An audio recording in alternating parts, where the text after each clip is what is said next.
I have been pondering a lot, a subject that I don't normally cover in my videos, but is extremely relevant for the female population. And I'm thinking about menopause.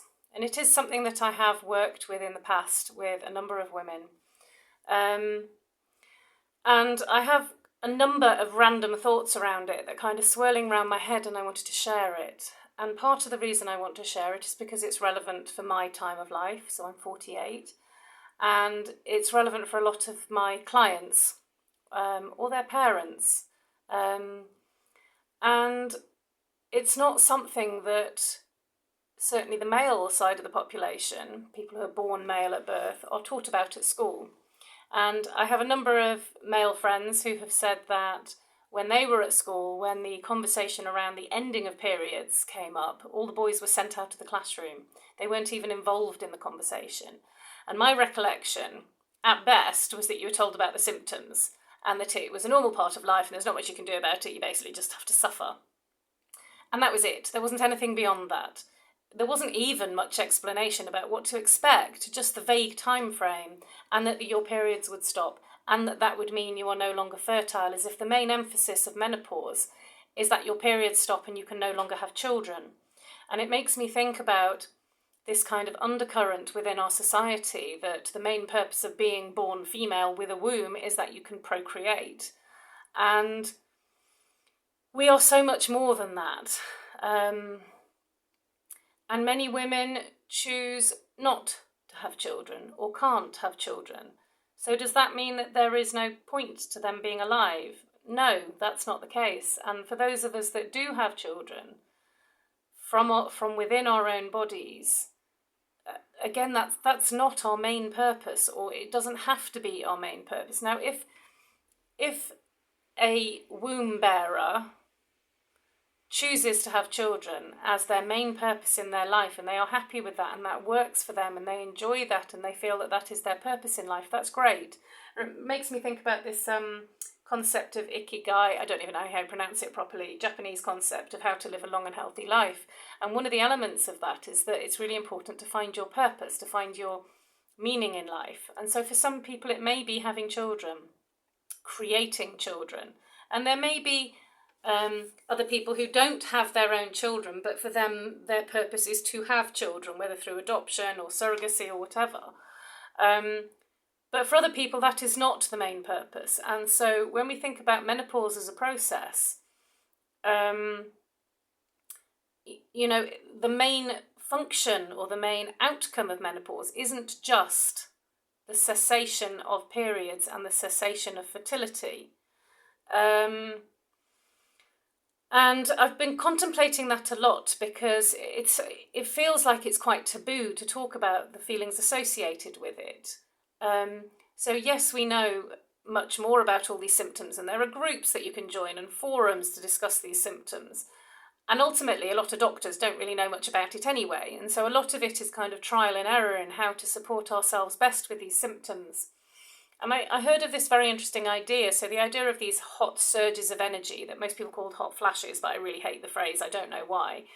And I think because it feels more like an energy than a flash to me. A flash makes me think of something temporary, but these feel more deeper in their root, more permanent in the sense that it's a enveloping feeling rather than a spark. I think it's something around that. And, I've started to occasionally to feel this intense heat wash over me, and it's like stepping out of a cellar on a really hot day and going into the sunshine in the garden. It's that kind of feeling of this wave of heat hitting you, and the glory and the beauty of that when your face is looking up to the sunshine. And there's something really beautiful and empowering about it. And I remember reading or being told, I don't remember now, something about viewing these surges of energy as just that. So your body, if we think of the concept of chi, so the energy flowing through our bodies, so these surges are kind of like more energy being taken within to empower us and carry us forward. And there's something about that concept that I really like. It's something about a gathering of chi. And I should probably read up about that and have a look into it, because that could be quite interesting. I don't know if there's anything about it already. And many men don't understand the significance of the female menopause, or Sorry, I got stuck there.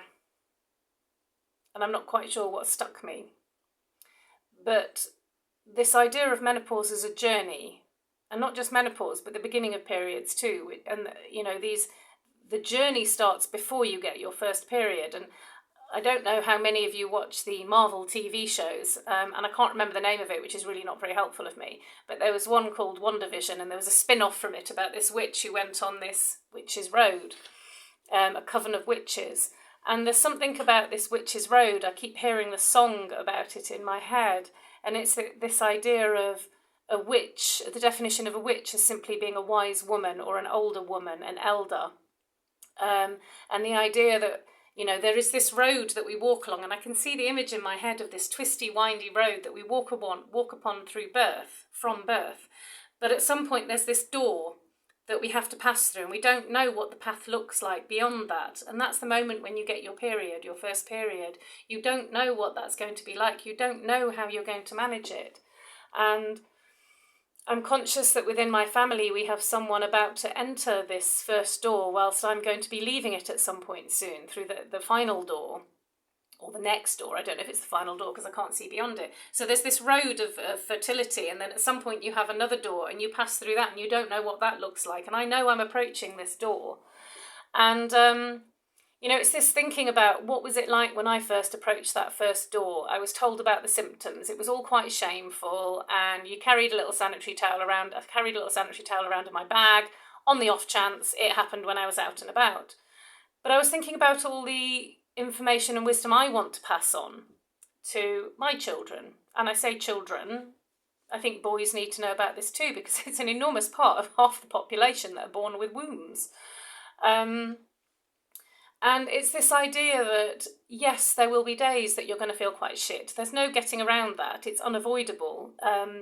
The truth is, it's not particularly pleasant. And it's not just physical pain. It's emotional pain. It's exhaustion. It's feeling like you're no good. It's questioning yourself. It's a whole existential crisis every single bleeding month. Bleeding being the operative word. And it's this idea that it's not just about how you manage the symptoms, but you listen to your body too. And this is something I was never taught when I was a teenager, when I was growing up. The idea that, yes, you're going to have periods where you feel exhausted. And you need to listen to your body and let yourself rest. Use that as a time of contemplation and reflection and recuperation. And when you emerge out of that, refreshed because you've allowed your body to rest, you'll find you have creative and active periods where your creativity surges, your capacity to be active and actually get things done surges. And it's about harnessing these different energies throughout the month. And I wish someone had told me that, because I didn't even think about that until I was in my 30s. And I'd lost a couple of decades of quite powerful harnessing of energy that could have happened. And I think that, when you have ADHD, there's other... And autism too, these mini burnouts. It's the same kind of process of listen to your body. It's overloaded, it needs a break, you need to rest and recuperate, you need to rejuvenate. And then when you have the energy, you can come out into the world again. So there's all these kind of parallel processes going on at the same time that can enhance the kind of menstrual cycle, the energy surges and the energy differences throughout the menstrual cycle. So I was thinking about that, what do I want to pass on to my next generation in my family?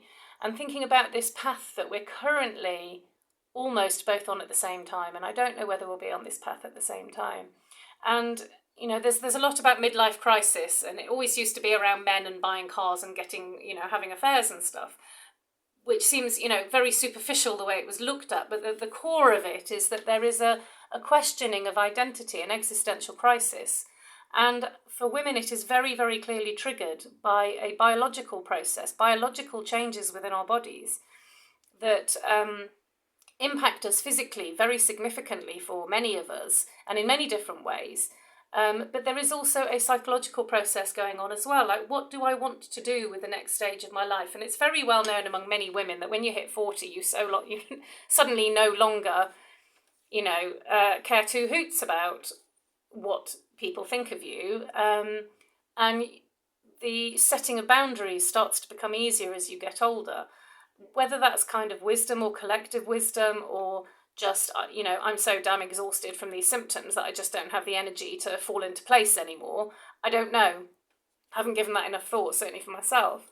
But I do feel that the transition from fertility to non-fertility, from an earlier period to an older, wiser, more stable period that has less of these kind of hormonal fluctuations, there's a stability that comes that is not present during the fertile years. And I'm very curious about this, and I'm very strongly feeling the importance of having other women in my life right at this period that I have not felt before so strongly. And yes, I've always had female friends, but the importance of kind of women's gatherings feels even more important than it has done before. And it really resonated when I watched this Marvel TV show about this coven getting together, the importance of having your group to walk the path together, to find what you're seeking at the end. And so, in amongst my ramblings, I'm not quite sure what the points of clarity are, just that this is a significant time.